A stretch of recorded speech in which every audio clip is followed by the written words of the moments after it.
क्या पहली प्राथमिकता रहेगी बांसवाड़ा के लिए? बिल्कुल लोकसभा चुनाव बांसवाड़ा डूंगरपुर का आज मुझे सौभाग्य मिला कि आज मेरा जनता की भावना के अनुरूप मेरा नामांकन दर्ज हुआ और मेरी पहली प्राथमिकता यही रहेगी कि यहाँ के लोगों को आत्मनिर्भर बनाए हर तरफ से, क्योंकि आज तक यहाँ पर बांसवाड़ा डूंगरपुर के अंदर देखा जाए, पूरे उदयपुर क्षेत्र आदिवासी बाहुल्य जो क्षेत्र है उसमें देखा जाए कि पूर्व कई नेताओं ने पार्टियों के नाम से सिर्फ गुमराह किया और समय आने पे उनके व्यक्तिगत हित को देखते हुए पार्टियां बदलने का भी काम किया। तो लोगों की भावना के साथ खिलवाड़ करने का काम किया है। लोगों में काफ़ी आक्रोश है और ये आक्रोश, ये गुस्सा, ये वोटिंग में तब्दील होगा और एक शानदार परिणाम आएगा और इस क्षेत्र के अंदर ये एहसास कराएगा, भले कोई भी राष्ट्रीय पार्टियां हो, जिस तरह से इधर इधर ईडी के डर से लोगों को, यहाँ ईडी के डर से जो लोग भाग रहे हैं उनको एहसास कराएगा कि ये देश लोकतंत्र है और इस लोकतांत्रिक देश में जनता के हाथ में इस देश को चलाने की चाबी है और वो प्रत्येक 5 साल में जनता को अवसर देती है। तो इस बार ये अवसर आया है, जनता एहसास कराएगी ये लोकतंत्र है, राजतंत्र नहीं, ये देश संविधान से चलता है, ईडी से नहीं।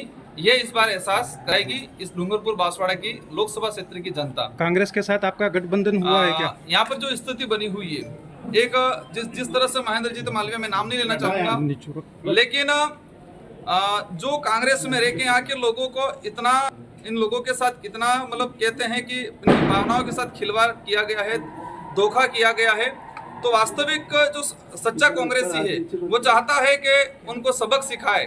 इसलिए कई साथी हमारे कांग्रेस के कई वरिष्ठ लोग हमारे साथ समर्थन में हैं।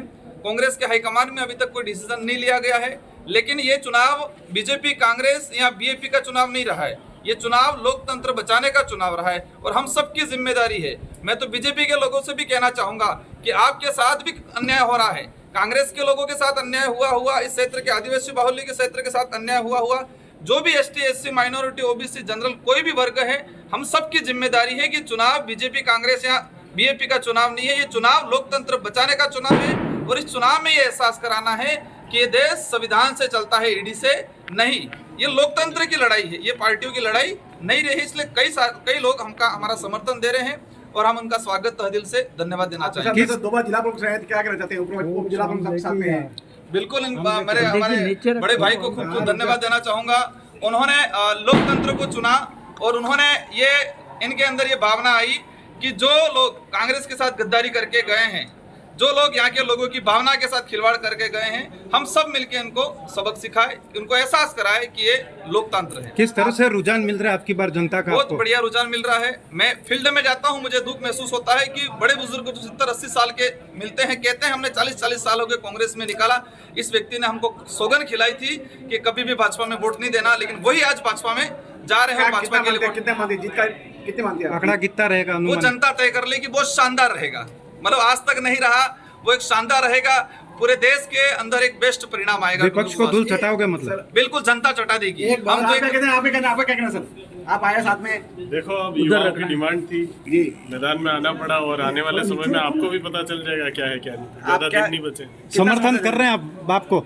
आपको आने वाले समय में पता चल जाएगा क्या है क्या नहीं। हम तो तोप के लेके चल रहे हैं, साथ में ही चल रहे हैं कुल मिलाकर। राजकुमार जी, एक आपसे कहना चाहूँ, जनरल कास्ट के लोगों को एक भय है आपसे, पार्टी से, कि कहीं ऐसा नहीं हो जाए कि उनके मकानों पर डामर या मीणा, इस तरह का डर का माहौल है, उस पर आपने बहुत शानदार सवाल पूछा।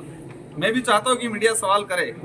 ये देश के अंदर एक धर्म के नाम से राजनीति की जा रही है, इस इलाके में भी धर्म प्लस वर्गों के नाम से। मैं आदिवासी समाज से हूँ, मेरा कर्तव्य बनता है, आदिवासी बाहुल्य क्षेत्र है, आदिवासियों की स्थिति जो बनी हुई है वर्तमान में बहुत भयंकर बनी हुई है, तो मेरा फर्ज बनता है, मैं आदिवासी समाज के लिए बात करता हूं। लेकिन इसका मतलब ये नहीं कि हम किसी जनरल के खिलाफ हैं। हमारे साथ ओबीसी, माइनॉरिटी, एससी, जनरल वर्ग के साथी भी कई लोग हमारे साथ जुड़े हुए हैं। जो मानवता में विश्वास करता है उस सबको हम कंधे से कंधा मिला के लेके चलेंगे।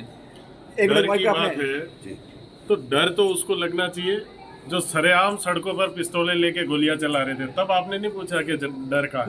उसके बाद गरीब लोगों के प्लॉटों पे कब्जे किए गए, तब आपने नहीं पूछा डर कहाँ है। मीडिया ने सवाल पूछा। उसके बाद मैं आपसे निवेदन करूं कि डर तो वो फैला रहे हैं जो आम लोगों के प्लॉटों के विवाद पे जाके बैठ के और खुद के जेब भर रहे हैं। डर वो फैला रहे हैं जो युवाओं का गला घोट के उनकी राजनीतिक हत्या कर रहे हैं। डर वो फैला रहे हैं जिन्होंने केवल मात्र राजनीति को अपना अर्थोपार्जक व्यवस्था समझी, इसलिए हम सब साथ में हैं और वागड़ में कोई भी डर का माहौल नहीं रहेगा, हमारे जीते जी तो नहीं रहेगा। तो क्या कांग्रेस का क्या स्टैंड है सर बताओ?